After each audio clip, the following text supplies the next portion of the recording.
Hi friends, welcome back to my channel. ഇന്നത്തെ video നമ്മൾ ഗാർഡനിൽ ഇവിടെ തന്നെ ക്യാപ്സിക്കം, റെഡ് ക്യാപ്സിക്കവും അല്ലാത്ത ക്യാപ്സിക്കവും പിന്നെ വേറെ ചെടികളും എങ്ങനെയാണ് നടുന്നതെന്നുള്ളതാണ് ഇന്നത്തെ വീഡിയോ ആയിട്ട്.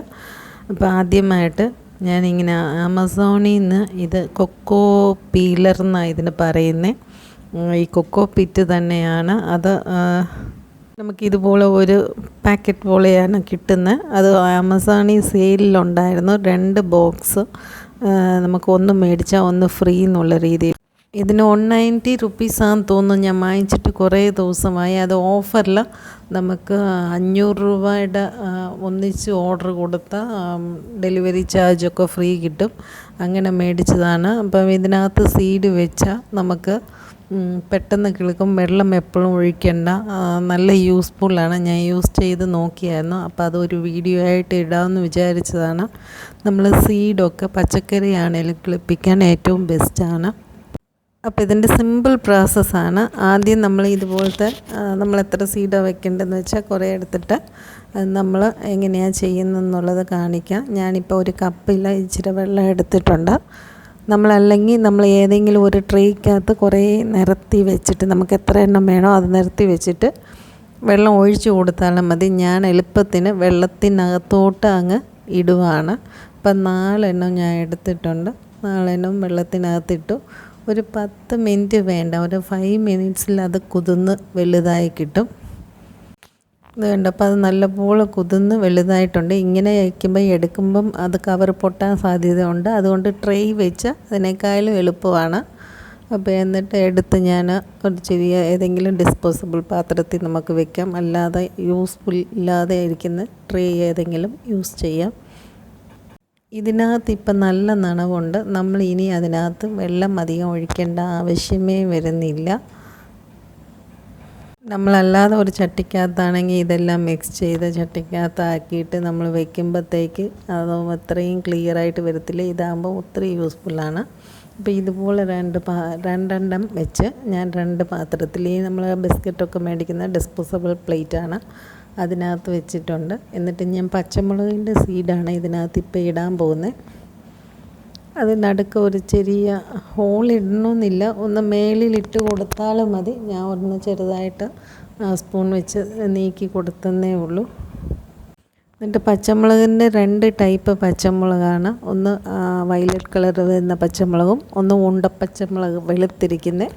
ഇപ്പോൾ 2നും നല്ല എരിവുണ്ട്. അപ്പോൾ അതിൻ്റെ സീഡ് എടുത്ത് 2-3 സീഡ് എടുത്ത് ഒന്ന് മേളിൽ ഇങ്ങനെ വെച്ചിട്ട് അതിൻ്റെ മേളിൽ കൊക്കോപ്പീറ്റ് ഇങ്ങനെ അടച്ച് വെച്ചാൽ മതി. ഇതിൽ നമ്മളിപ്പോൾ ഒരു 10 ദിവസം വരെയും ഇതിനകത്തൊരു തുള്ളി വെള്ളം പോലും വയ്ക്കണ്ട. ഈ സീഡ് വെക്കുന്നത് നമ്മളല്ലാതെ വെയിലത്ത് വെക്കണം, വെട്ടം കിട്ടുന്നത് പോലെ വെക്കണം എന്നൊന്നുമില്ല. ഈ സീഡിൽ നിന്ന് തളിര് കിളുത്ത് വരാൻ തുടങ്ങുമ്പോൾ ഒരു 2 ലീഫ് വരുന്നത് വരെ, ഈ പൊട്ടി വെളി വരുന്നവരെ നമുക്ക് ഇരുട്ടത്ത് വെച്ചാലും നമ്മുടെ മുറിക്കകത്ത് വെച്ചാലും മതി. ഇപ്പോൾ ഇത് അതുപോലെ ഞാൻ നേരത്തെ വെച്ചിരുന്ന ഡ്രാഗൺ ഫ്രൂട്ടിൻ്റെ സീഡാണ്.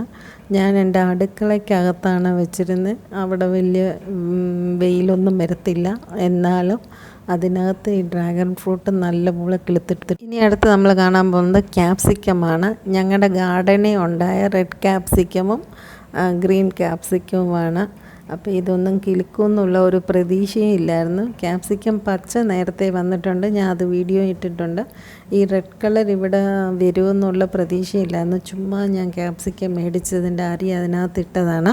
അപ്പോൾ വലിയ കെയറൊന്നും ഇല്ലാതെ തന്നെ ഉണ്ടായി വന്നതായതുകൊണ്ട് അതിൻ്റെ വലുപ്പം ചെറുതായിരിക്കുന്നു. എന്നാലും ക്യാപ്സിക്കം വരുന്നുണ്ട്. അപ്പോൾ അതുകൊണ്ട് ഞാൻ അടുത്ത ക്യാപ്സിക്കം വാങ്ങിച്ചത് ചുമ്മാ ഇങ്ങനെ വെച്ച് നോക്കിയിട്ടുണ്ട്. അപ്പോൾ ഇതും ഒരു കളറാണ്. ഏത് കളറാണെന്ന് ഓർമ്മയില്ല.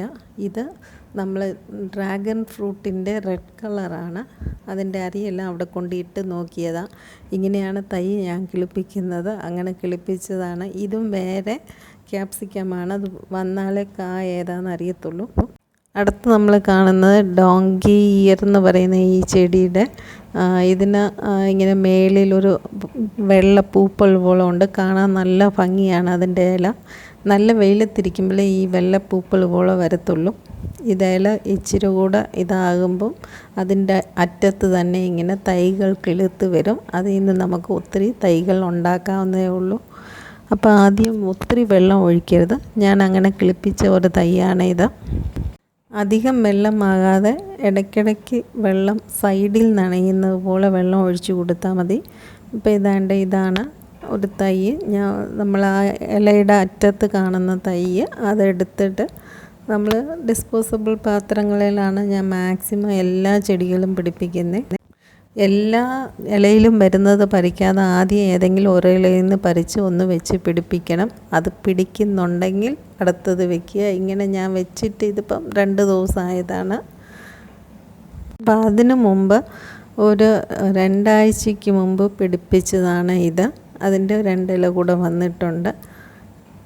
ഇങ്ങനെ ഗ്യാപ്പ് വിട്ട് നമ്മൾ വെക്കണം, അല്ലെങ്കിൽ ചിലപ്പോൾ എല്ലാം കൂടെ നഷ്ടപ്പെട്ടു പോകാൻ സാധ്യതയുണ്ട്. ഇപ്പോഴത്തെ മഴയും കൂടെ ആയതുകൊണ്ട് ഇത് ഞാൻ വെച്ചിട്ട് ഒരു 2-3 മാസമാകുന്നു. എനിക്കൊരു ആൻറ്റി ഒരു ചെറിയ തൈ കൊണ്ട് തന്നതാണ്. ഇപ്പം അതിനകത്ത് തന്നെ ഞാൻ ഇത്രയും ചെടികളാക്കി എടുത്തിട്ടുണ്ട്.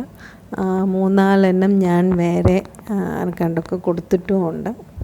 ഒരു ചെറിയ തൈ കിട്ടിയാൽ അതിനകത്ത് നമ്മൾ എത്രയും ചെടി ഉണ്ടാക്കാൻ പറ്റുമെന്നാണ് എൻ്റെ ശ്രമം. മൊത്തം അങ്ങനെയായിരിക്കും. ഒരുപോലെ 4-5 എണ്ണം കാണുമ്പോൾ ഭംഗിയല്ലേ. പിന്നെ ഇത് നമ്മൾ തൈരൊക്കെ മേടിക്കുന്ന ഡിസ്പോസബിൾ കപ്പാണ്. അതിനകത്ത് ചെടി വയ്ക്കാൻ വേണ്ടിയിട്ട് ഇങ്ങനത്തെ പാത്രങ്ങളാണ് മാക്സിമം ചെടികൾ പിടിപ്പിക്കാനും കുഞ്ഞ് തൈകൾ വളർത്താനും ഞാൻ യൂസ് ചെയ്യുന്നത്. അപ്പോൾ ഇത് ക്രോട്ടൺസ് ആണ് വെക്കാൻ ഉദ്ദേശിക്കുന്നത്. ക്രോട്ടൺസ് പക്ഷേ കണ്ട അരേലിയ പോലെ ഇരിക്കുന്നു. ഇതിൻ്റെ മേളിൽ വരുന്ന തളിരിലകൾ കമ്പ് നമ്മൾ മുറിച്ച് വെച്ചാൽ പെട്ടെന്ന് കിളുത്ത് വരും. പക്ഷേ ഏറ്റവും അടിയിലുള്ളത് വെച്ചാൽ അത്രയും വേഗം കിളുത്ത് വരത്തില്ല. അപ്പം ഞാൻ ഇതുപോലെ 3-4 എണ്ണം എടുത്തിട്ടുണ്ട്. ഇതിൻ്റെ ആ പാത്രത്തിൽ നമുക്ക് വെച്ച് നോക്കാം. അത് ഞാൻ മണ്ണെടുത്തിരിക്കുന്ന നമ്മളെ ഗാർഡൻ സോയിലും കൊക്കോ പിട്ടും ചാണകപ്പൊടിയുമാണ് എടുത്തിരിക്കുന്നത്. ഇത് ഒന്നും ഇല്ലെങ്കിൽ സാധാ മണലിൽ വെച്ചാലും മതി. പക്ഷേ വെയിലത്ത് വെക്കരുതെന്നേ ഉള്ളൂ. തണലത്ത് വെച്ചാൽ മതി. നല്ല ഭംഗിയായിട്ട് കിളുത്ത് വരും. നമുക്ക് ഇത് കിളുത്ത് വരാൻ തുടങ്ങുമ്പോൾ അതിൻ്റെ ഷേപ്പായിട്ട് അങ്ങ് വെട്ടി നിർത്തിയാൽ മതി. നല്ല ഭംഗിയായിരിക്കും കാണാൻ. ഇതുപോലെ നമ്മൾ വെച്ചിട്ട് എന്നിട്ട് വെള്ളം സ്പ്രേ ചെയ്ത് കൊടുത്താൽ മതി. ഇത് വലിയ വെയിലത്ത് വെക്കാതെ നമ്മൾ ഏതെങ്കിലും ഷാഡോയിൽ വെച്ചാൽ മതി. നല്ലപോലെ കിളുത്ത് വരും. ഇപ്പം 3-4 എണ്ണം ഒരുപോലെ നിൽക്കുമ്പം കാണാൻ ഭംഗിയായിരിക്കും. അപ്പോൾ ഇന്നത്തെ എൻ്റെ വീഡിയോ എല്ലാവർക്കും ഇഷ്ടപ്പെട്ടെന്ന് വിചാരിക്കുന്നു. ഇഷ്ടപ്പെട്ടെങ്കിൽ ലൈക്ക് ചെയ്യണം, ഷെയർ ചെയ്യണം. മാക്സിമം ഗാർഡനിൽ നമ്മളെക്കൊണ്ട് എങ്ങനെ അത് ഒരു ചെറിയ തൈ കിട്ടിയാൽ അത് ഒത്തിരി തൈകളാക്കാൻ പറ്റുമെന്ന് നമ്മൾ അത് കെയർ കൊടുക്കുന്നത് വെച്ചാണ് ഇരിക്കുന്നത്. അപ്പോൾ അതിൻ്റെ ചെറിയ ചെറിയ ടിപ്സുകളൊക്കെ ഞാൻ ഇടയ്ക്കിടയ്ക്ക് ഇങ്ങനെ തരുന്നതായിരിക്കും. അപ്പോൾ എൻ്റെ വീഡിയോ എല്ലാം കാണണം. എല്ലാ ബുധനാഴ്ചയും ഗാർഡനിങ് വീഡിയോ ഇടുന്നുണ്ട്. ഗാർഡനിങ് ഇഷ്ടമുള്ളവർക്ക് ഷെയർ ചെയ്ത് കൊടുക്കണം. Thank you for watching.